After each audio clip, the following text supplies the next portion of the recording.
Сыр елінің сырлы сандығынан ақтарылған сансыз дүние біздің рухани сапарымыздың бір күнде аяқталмасына көз жеткізді. Басқа берген екі көздің иненің тесігіндей ғана қос қарашығына осыншама баға жетпес дүниені сыйдыра салған құдіретті күш иесіне таң қалмасқа шараң жоқ. Төрт көзің түгел болса ғана тоярсың бұл ғанибетке. Бірақ онда да қайдам. Айналан қыры сынбаған сырға, қоршаған ортаң мол мұраға, жүрген жерің жүрекке имандылық ұялатар ортаға, басқан жерің қасиетке, түрткен шыбығың төрткүл дүниенің кереметін бір бойына сыйдыра салған осы құт мекенге қалай ғана бас имеске. Иә, бабалар рухына тағзым ете жүріп, бұл сапарымыз әлі де талай уақытқа азық болар құндылықтарға кезіктірері анық. 3 күндік жүрісімізде 100 жылға жетер рухани азыққа санамызды жаңғырттық. Ал 100 күн уақыт ішінде аралап бітпейтін, сыр сандығын терең дарияға жасыра түскен бұл аймаққа сол 100 күнде аздық етер ме деп қаласың. Жолшыбай бірінен кейін бірі тізбектелген қасиетті мекендеріміз таусылмасын. Арал суындай сарқылмасын. Өйткені рухани азық қашанда қарға тамырлы қазақ баласының баға жетпес қазынасы болып қала бермек. Ұлы бабалар жеріндегі рухани сапарымыз жалғасын табуда.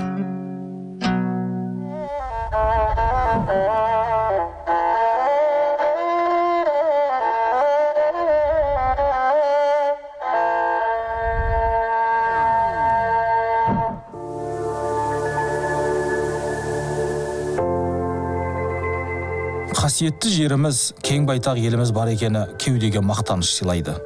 Киелі орындарды аралап көруге әркімде ниеттенгенімен жаппай бара алмас анық.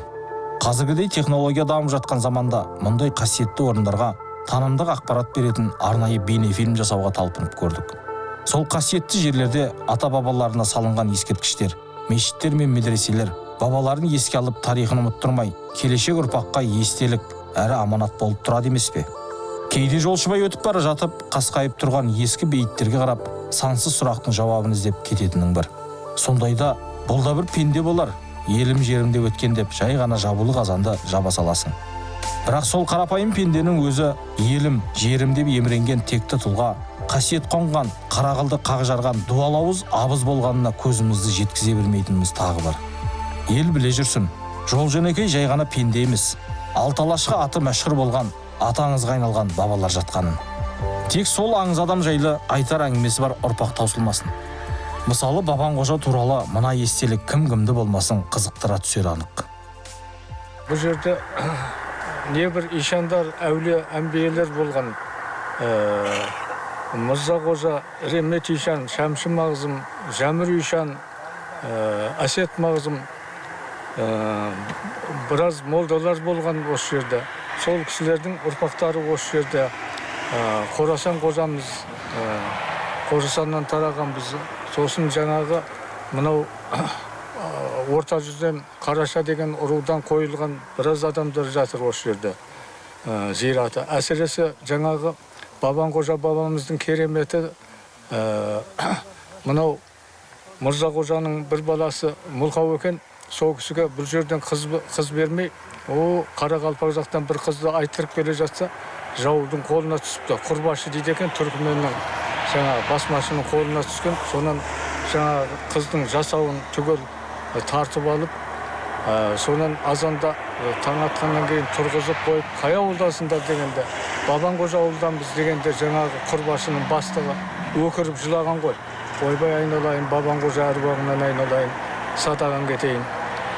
Бізді дуадан бәнт етпесін деп жаңағы жасауын бәрін неғып. Сонан аман есен келген ғой. Жаңағы сол мынау неде Қарақалпақтың жерінде бұл кісі қайтыс болады да аманат деп қойған. Сонан неше жыл өткеннен кейін түйемен артып әкелгенде сонда ешқандай бұзылмаған екен. Мүрдесі сол бойы тұрған. Сондай кереметті кісі болған. Сосын жаңағы аталарымызда кереметі болған енді бәрінің. Жәмір ишан атамыз мынау Шиелі жақтан наймандардың ішінде ишан болып жүргенде бір жиынға бара жатыр екен 5-6 атпен. Тоғайлы жер екен. Сонда бір кісі айтты, тақсыр, осы уақытқа дейін бірге жүрдік, кереметіңізді көрмедік деген екен. Әй шырағым, көрмесең көресің да депті. Бұлай шыға бір қаз ұшып баратыр екен. Қолын сермеп қалғанда жаңағы топ етіп жерге түскен ғой. Жерге түсіп жаңағы жүгіріп бара жатқанда, әй шырағым, көрдің ба? Ойбай тақсыр, көрдім, айналайын, әруағынан айналайын. сонда қолын көтергенде ұшып кеткен екен. Сондай кереметті кісі кешегі мынау репрессияда Шымкентте 2 мәрте түрмеге қамалған, екеуінде де кереметін көріп босатқан жаңағы түрменің есігі ашылып кете берген. Бірінде жаңағы түрменің бастығының әйелі неше жыл ауру екен, соны оқып тәуір қылғаннан босатқан екен. Сонан тақсыр енді бұл елден кетіп қалыңыз, бәрібір ұстала бересіз деген. Ай шырағым, тағдырдың жазғанын көремін да. Сонан 38 жылы үштіктің бұйрығыменен 10 күннің ішінде ату жазасы беріліп, Шымкентте атып жіберген, Шымкенттің түрмесінде. Соны мына кесені, мына жерде кесені, сол Жәмір Ишан, Сырғожаұлы Жәмір Ишан атында.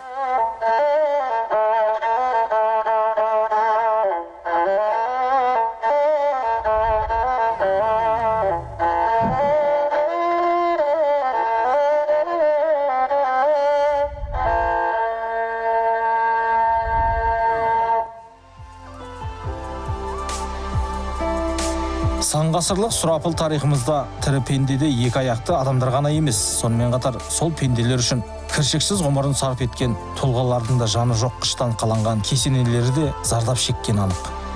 Жаны жоқ болса да мына қырын бұзбай азда болса қырлы қабырғасын сақтаған кесене көненің көзі асылдың сынығындай болып бүгінге жеткен. Қыштарына тіл бітсе қаншама оқиғаның желісіне тіл бітіріп ақтарары сөзсіз еді. Өкінішті сол қызыл тілді қылышпен кескен заманда қаймана қазақ баласының қаншама сарапарық тарихы отқа оранып топырақ үйіндісіне айналып кете барды. Отырар құмына көмілген Әл-Фараби ғұламаның кітапханасындай мол мұра жоғалмаса, мына тұрған кесене сыры да бүгінгі таңда сарғыш кітап сырлары ақтарылар еді. Сонда жолшыбай өтіп бара жатып, тек бет сипар орынға айналмас еді. Қазақ баласымен тағдырлас, шапсаң балта өтпес қасиетті сексеуілде бұл мекенді өзіне пана тұтқандай қаумалана өсе түсіпті. Құсшар биіктен ауқымды кесене болғаны көрініп тұр. Тіпті бір кездері ұланғайыр даланың, сексеуілді алқаптың зәулім ғимараты болғанда айқын көрініс тапқандай. Әрбір қаланған қызыл қыштары да бұл орында жайған адамның жамбасы жерге тимегенін меңзегендей. Неде болса ел жадында төбесі ойық әулет алған Қасым атаның да деректері тарқатылар күнге де жетерміз. Тарихты ұмыту, елдікті, тектілікті ұмыту. Тарихы жоқтың өзі де жоқ болмасы үшін барымызды салып күресіп қалуымыз қажет. Міне сондай күрестің арқасында байтақ мекеннің қасиетті орындары қасқайып бүгінгінің ұрпағына басыбайлы аманат болуда. Аманатқа қиянат жүрмес. Қасым Шайхтың алып ғимараты да атырапты мекенде зәулім кесене болып бой түзергенде алыс емес деп түйдік.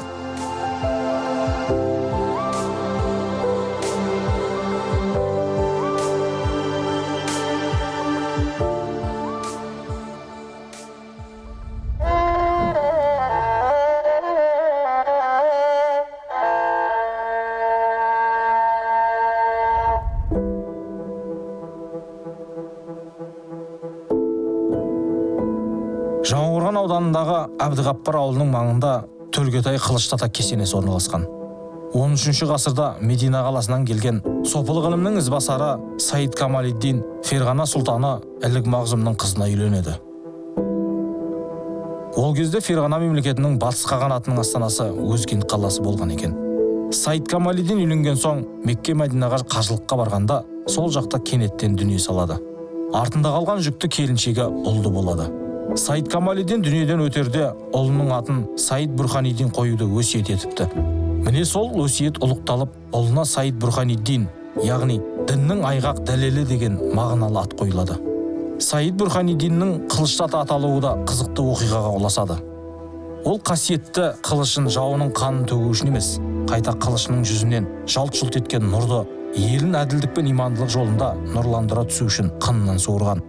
Бурханиддиннің ел билігін жастық шағында қолына алғанын пайдаланған ел бұзарларды сол қылышының кереметімен тәубасына келтіргені де атадан балаға аңыз болып мирас етілген. Бурханиддиннің 1 сағаттық әділдігі 60 жылдық ғибадатқа тең болған. Қазақта үйдің жақсысы ағашынан, жиеннің жақсысы нағашыдан деген бар. Бойына Ферғана сұлтаны болған дара тұлға нағаш атасының ілімі мен білімі, имандылық нұрын себелегендігі де осының бір дәлелі болса керекті. Бабалардан қалған ізгі жолды жалғастырған бүгінгінің шежірені тау суындай жолындағысын қопарып кетердей асаулатып айтар ұрпағы бар. Қылышты атаның қылышын қыннан суырып, елге төнген мың түрлі пәлекетке қарсы тұрған батыр кейпін бүгінгі ұрпағы Қуанышбек Әбетайұлы да алып денесімен дәлелдей түскендей болды бізге. Сабырлығы мен салмақтылығы, шежірені айтуда алдына жан салмайтын, суырып салма шабыты бүгінгінің ақындарынан кем түспеді.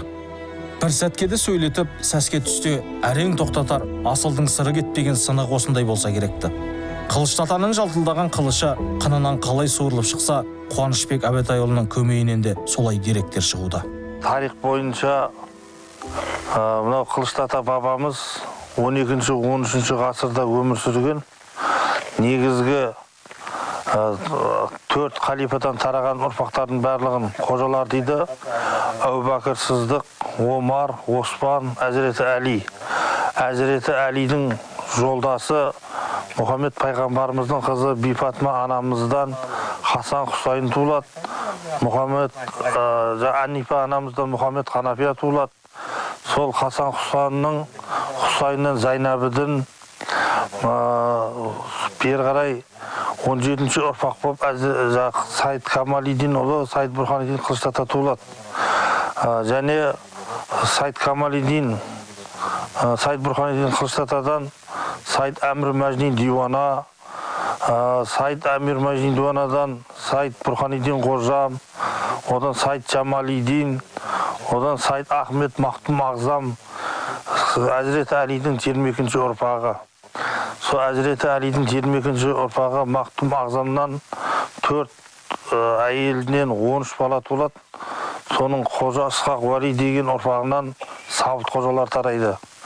Әзіреті Әлидің 19-ші ұрпағы Сид қожалар тарайды. Сайд Ахмет қожа ұрпағы, Сид қожа ұрпағының бабасы Сайд Ахмет қожа. Бұл Сайд деген сөз ұлық, таза, кіршіксіз деген мағынаны білдіреді. Және мынау Ағзам атағы алған дүние жүзінде 3 адам бар. Ол Имам Ағзам, Қаусыл Ағзам, Мақтум Ағзам болса, сол Мақтум Ағзам бабамыз осы Әзіреті Әлидің 22-ші ұрпағы. Қылышты атадан 5 ата төмен жатыр. Және Мақтум Ағзам бабамыздың кесенесі Самарқанда Дағбет деген жерде орналасқан. Оның ұлдары да сол Дағбетте жатыр. Енді біздің Қылышты ата бабамыз Ферғана атырабында дүниеге келеді. Ілік Мази Сұлтан деген Ферғана атырабының патшасы болған. Сол Ілік Мази Сұлтанның жалғыз қызы болған Әллахи Рахима деген. Сол Әллахи Рахима деген қызды біздің бабамыз Сайд Камалидин бабамыз қосылып, содан Сайды Бурханидин Қылышты ата бабамыз дүниеге келеді. Ілік Мази Сұлтан дүниеден озғаннан кейін Ферғана атырабына Сайды Бурханидин Қылышты ата патшалыққа отырады. Өте жас болады. Сөйтіп өзінің ұстазы Мұслихуддин Хожандиға пір тұтып соған шәкірт болады. Сөйтіп өзінің патшалығын Ферғана атырабында атқарады. Сол Ферғана атырабында атқарып жүрген кезінде өзінің пірі Мұслихуддин Хожанди сынамақ үшін үйіне шақырып 7 қабат көрпешені салған кезде жаңағы Сайды Бурханидин Қылышты ата бабамыз 7 қабат көрпеше тым биік екен деп 3 қабат көрпешесін алып 4 қабат көрпешенің үстіне отырады. Сол 4 қабат көрпешенің үстіне отырған кезде пірі айтады бабамызға: 7 қабат көрпешенің үстіне отырғаныңда әлемнің 7 қабат сыры мен ілімі бойыңа даритын еді. Енді сіздің бойыңызға 4 қабат көрпешенің үстіне отырғаныңыз үшін 4 қабат ілімнің сыры мен ілімі дарыды деп айтады. Дүние жүзінде 2 ғана патша өзінің алтын тағын өз еркімен тастап кеткен 2 ғана патша болған. Соның біреуі осы біздің Сайды Бурханидин Қылышты ата. Сөйтіп пірі ұстазы қайтыс болғаннан кейін патшалықты алтын тақты тастап Ферғана атырабынан осы қыр өзгентке сыр бойына келіп ілім жолына түсіп халыққа ілім таратады, тарихат жолға түседі. Сөйтіп өзінің ары қарай өмірінің соңына дейін осы сыр бойында өткізеді. Шежірені айту барда оны тізбектеп жік-жігімен жеткізу бар. Тарихты білу инеменен құдық қазғаннан да қиын. Оқиға желісін қиыстырып, шежіре мен аңызды ақиқатқа жетелеп, Тағылым тартқан тарих сырын шегіне жеткізіп айтуда бір өнер. Ұстаздық еткен жалықпас үйретуден шәкіртке деген міне осылай дәлелденсе керекті. Кешегі бабалары ілім жолында шәкірт тәрбиелесе, бүгінгінің ұрпағы сауатты ұрпақ санасын жаңғыртуда, білекті бірді, білімді мыңды жығадының кейпін танытуда. Білім сусынымен бойын нәрлендірген Толағай батырма дерсің, айтқан аңызына, дерек дәйегіне құлақ түргенде. Құлақ құрышын қандырар әңгімелер тізбегі осылай тарқатылса керекті. Қаратауды көтеріп, сыр маржанының мекеніне қоя салар батырма дерсің, алып денесін көргенде. Өзі де алып, сөзі де алып. Қылышты атамыз бен Төлек атамыздың байланысы, Сайды Бурханидин Қылышты ата бабамыздың Күнімбүйке деген қызы болған. Күнімбүйке деген қызын Сүйенішұлы Төлек ата бабамызға берген. Сол Төлек ата бабамыздан жиендер, Найман ағайындар өсіп өнуде. Бұл Төлек ата бабада өте киелі әулие кісі болған, аша таяғымен құмнан су шығарған, қаншама өзінің кереметтерін, бойындағы дарындарын халыққа паш етіп, өзінің киелі екенін дәлелдеген. Жылда осы бабамыздың кесенесінде 2008 жылдан бері жылда кесенеде ас беріледі. Осы уақытқа дейін кесене 4 рет жаңартылды. Сол біз білетін көз көрген қариялардан, атадан балаға мирас болып келе жатқан айтулар мен естуіміз бойынша ең алғашқы кесенелер жаңартылғаннан кейін 1959-61 жылы 80 ата елді мекеннен Өзбекстан Республикасынан Исламұлы Нармұхаммед атамыз ұйымдастырып кесенені жаңартады. Одан кейін 89-91 жылы Ысқақұлы Есқожа атамыз кесенені жаңартып, 92 жылы 2 қазан күні осы бабамыздың басында үлкен ас беріледі. Одан кейінгі тағы 4 рет жаңартылған кесене 2003 жылы Қасым Қайсенов ағамыз Жаңақорған санаторийіне келіп демалып жатыр. Осы жерде Төлек ата жатыр, сыр бойында деген мәліметті алғаннан кейін осы бабаға зиярат етуге келеді. Дәлелхан Сабуров бастаған ағаларымыз келіп, қыстың күні пантоммен өтіп, осы жерде зиярат жасап, бір мәмілеге келіп, жаңа заманауи үлгіде кесене салуға Найман ағайындар кіріседі. Сөйтіп 2005 жылы кесененің құрылысын бастап, 2008 жылы аяқтайды. Сөйтіп 2008 жылы заманауи үлгіде Найман ағайындар жиендеріміз жақсылап кесене салды. Шығынның бәрі сол жиендердің қалтасынан болды. Мына жиендерімізге, Найман ағайындарға алғысымыз шексіз. Істеп жатқан кәсіптерін берекесін берсін. Шыққан шығындары 10 есе 100 есе кіріс болсын. Біздің Қылышты ата бабамыз бен Төлек ата бабамыздың мейір шапағатын бүкіл халық куә, жылда сол астың куәсі келіп жатқан халық. Бір-біріне деген ізгі құрметі, ниеті, пейілі, көңілі ақ, мейір шапағаты ерекше. Сондай келешек ұрпаққа берекелі із қалдырып, жақсы сөз қалсын, жақсы із қалдырып, келешек ұрпақ үшін қызмет жасап жатқан бабалардың еңбегі деп есептейміз.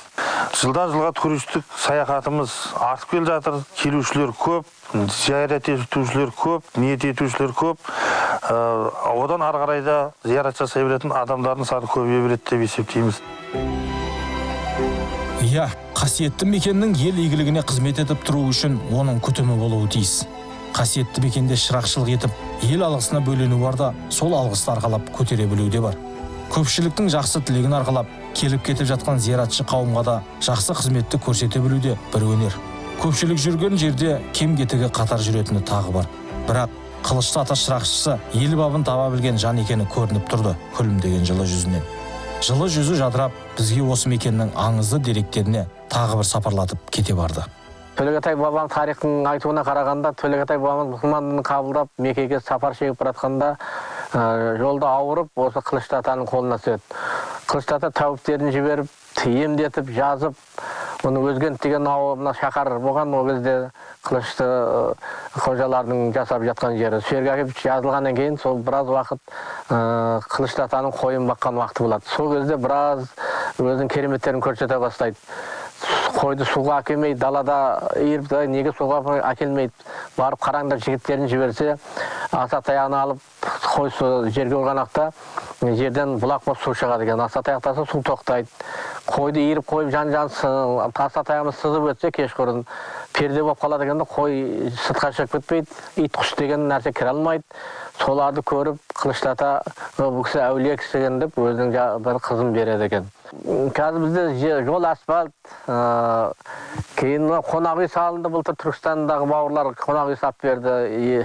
Екі әйелдер, еркектер жататын. Барлық шарайт бар.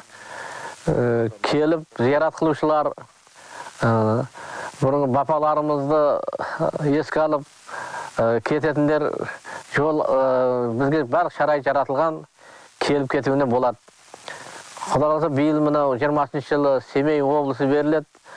Мына әйтеуір күллі бауырлар келем десе жол ашық. Қай уақытта келсе де біз күтіп алып, жақсылап шығарып салуға шамамыз жетеді.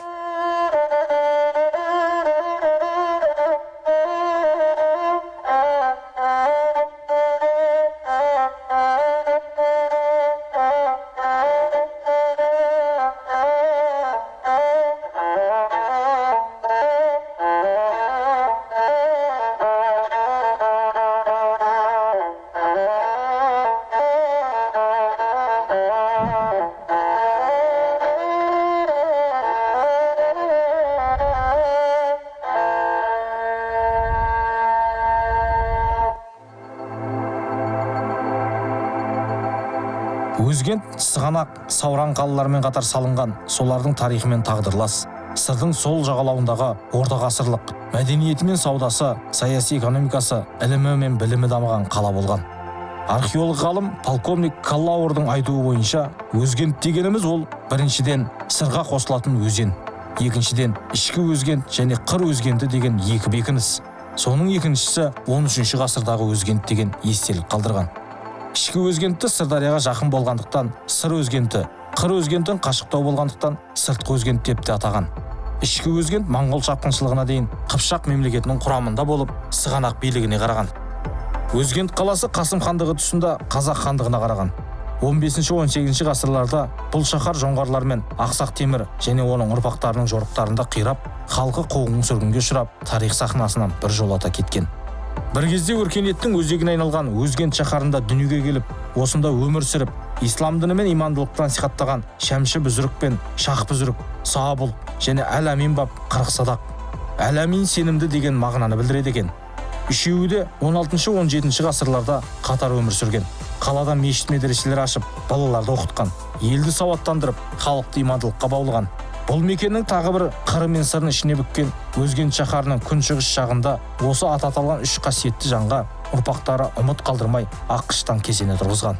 Үш әулие де өз заманында елдің бейбітшілігі үшін, халықтың жайлы өмірі үшін көп көмек еткен жандар. Осындай тектілерін ескерген бүгінгі ұрпақтары уақыт оздырмай бабаларының басына келіп Құран бағыштап еске алып тұруды дағдыға айналдырыпты. Бұл бабаның кереметтік нелері, тарихи жерлері. Олар Шәмші Бүзіріктің жатқан жері Самарқанда бейті. Бұл жерде жатқан Сабыл 40 садақ бабаның бейті, Әл-Амин бабамыздың, Шах Бүзірік бабаларымыз жатқан жерлері, бейттері орналасқан. Ол кісінің кереметтігі соншалықты бір елдің бір елге барып насихаттау, діни салада бала оқытып, медресе салдырып, сондай іс-шаралар жүргізген. Одан қала берсе, бұнау ұрпақтары Сабыл Шабыз бабамыз.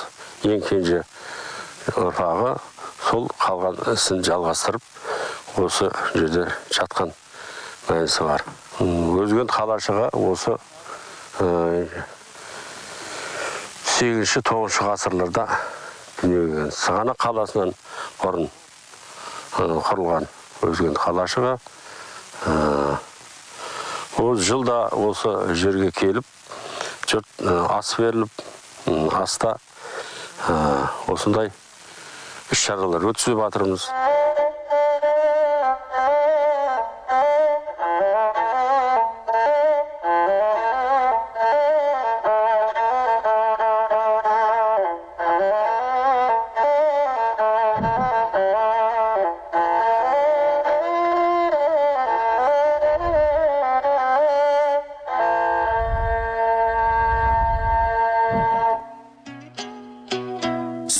көптеген қасиетті мекендер бар. Сапарымыздың қорытындысына келер тұста Жаңақорған ауданындағы Бақсайыс ата кесенесіне табан тіредік. Бақсайыс Саид атаның шәкірті, Саид ата Зеңгі атаның шәкірті, ал Зеңгі ата Сүлеймен Бақырғанидың шәкірті.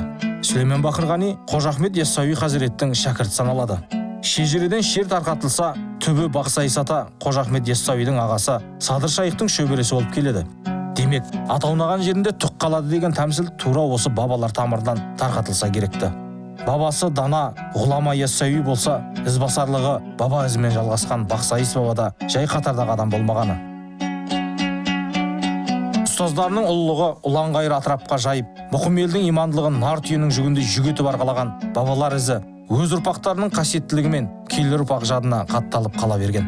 Бүгінгінің көзі қырақты ұрпағына іркес-тіркес түйе керуені көтерер жүк артылуда. Ол Бақсайыс бабаның баға жетпес қазыналы мұрасын инеменен құдық қазғандай терең зерттеу арқылы маңдайдан шыпшыған терді алақанмен емес, білекпен сүрте отырып, тыңғылықты зерттеп, насихаттай білу болмақ. Әзірге аузы дуалы ауыл ақсақалдарының ауыз екі айтылатын азды көпті, бұлақтың күн көзіне шағылысып, мөлдірей тамған бір тамшысы болса да, мейіріміңді қандырар суынан нәр ала тұруды жөн санадық.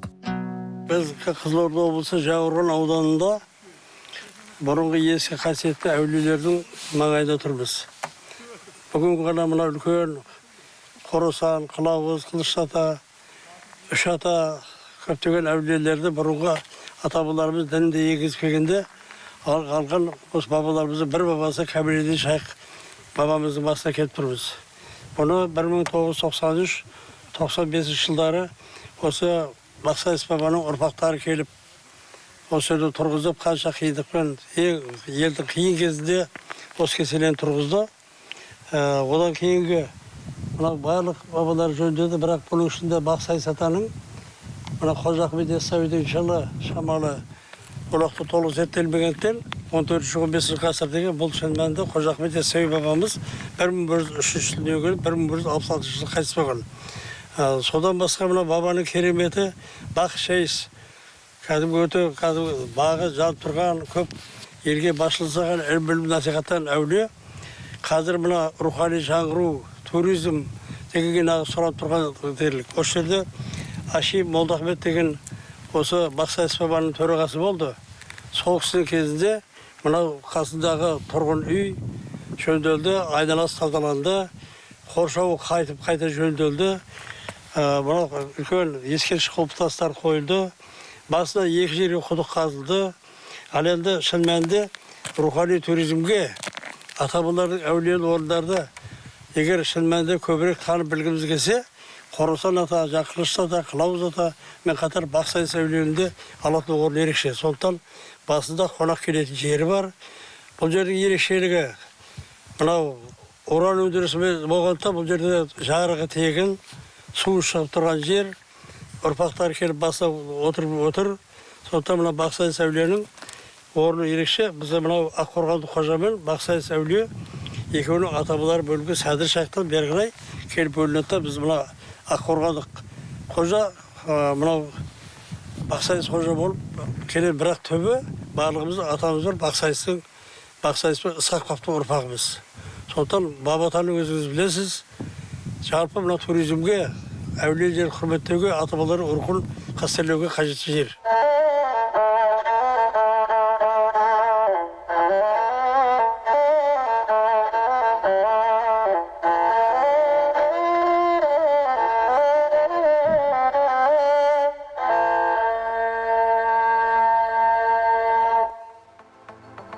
Рухани тарихымызды тиянақтау мен зерттеуді қолға алынғаны шын қуантады. Ислам дінін қабылдап қана қоймай, оны дамыта түскен, байыта түскен бабаларымыз жайлы олардың рухани мұрасы туралы қор жинап, оны насихаттау сауапты істеп білеміз. Бұл неге керек дейсіз бе? Өткеннен сабақ алып, келешекті бағамдауым үшін дер едім. Ата жолының тектілігі ұрпақ мақтанышы болуы тиіс. Неғұрлым көбірек насихат жұмыстары бірнеше бағытта іске асырылса, бұл өскелең ұрпақ тәрбиесіне ерекше ықпал етері анық. Сайын даланың атырабында небір мықты, көреген, әулие, абыз, дана, батыр мекендеген. Бірі белгілі, бірі енді зерттеліп жатса, кейбірі тіпті еленбеген. Біздің тақырыпқа арқау болған қазақ даласындағы, соның ішінде сыр бойындағы киелі орындар мен әулие кісілер туралы еді. Өздеріңіз жоғарыда қараған бейне сұхбаттарымыз көздеген тақырыбымызды ашудағы бір ғана пұшпағы. Бұл да бір ұрпақ тәрбиесіне қосқан үлесіміз және бабалар рухына тағзым. Керемет қасиет дарыған жандарды бірінен бірін ажырата алмайсың. Не салыстыруға келмейді. Әрқайсысы өз алдына бір төбе. Қазіргі Жаңақорған кенті осынша тарихи сырға толы аймақ деп бір көрген жан айта алмас анық.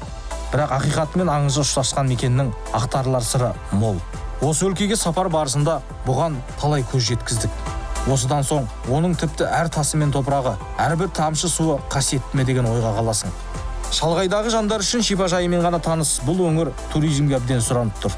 Өйткені қазіргі жергілікті халық зиярат етіп жүрген әулиелердің кесенесі осыған лайық. Жаңақорған маңындағы Түркістан қаласында орналасқан Қожа Ахмет Яссауиға зиярат етіп, туристік мақсатқа келген жандар Жаңақорған ауданы мен шекаралас аумақтағы Саураннан қайтып жатады. Осы сапарды біздің әңгімемізге арқау болған қасиетті де қастерлі жандардың мекенімен жалғастырса, нұр үстіне нұр болмақ. Тек кенттің ғана емес, Қазақстанның мақтанышына айналдырып, әлемдік деңгейдегі туристік орындардың қатарына енбесе де, ұлы даланың ұлық еліне, күллі түркінің рухани мұрасына ерекше қайталанбас рухани саяхат болатынына бек сенімдіміз. Бабалар тек қасиетті ғана емес, өте сауатты болған. Діни тәрбиені қазақи тәрбиемен ұштастыра білген бұл абыздар елдің қамы үшін медреселер ашып, бала оқытқан. Бұдан әрі жалғасын тауып, түрлі бағытта әрі жан-жақты зерттеле түссе дейсің. Рухымызды биіктетіп, имандылығымызды арттыратын осындай мәдени, рухани құндылықтар бүгінгінің рухы әлсіреп, имандылығы әлсіреген жарты адамды имандылыққа үйтіп, тарихына үңілдіртіп, бір бүтін ете түсері ақиқат. Әр ұлттың түп тамырын, тіршілік ету мәнін, тарихи жолын білу бабалар алдындағы парызымыз бен болашақ ұрпақ алдындағы міндетіміз болып қала бермек. Киелі мекеннің қасиетті топырағын, қастер тұтқан бізде ұрпағын, әлі де сыр елі, жыр елі құшағын айқара ашып күте бермек. Адам баспаймын деген жерін үш басар. Сіздің де басыңыз доп іспеттес әлі талай бұл мекенде домаламасына кім кепіл?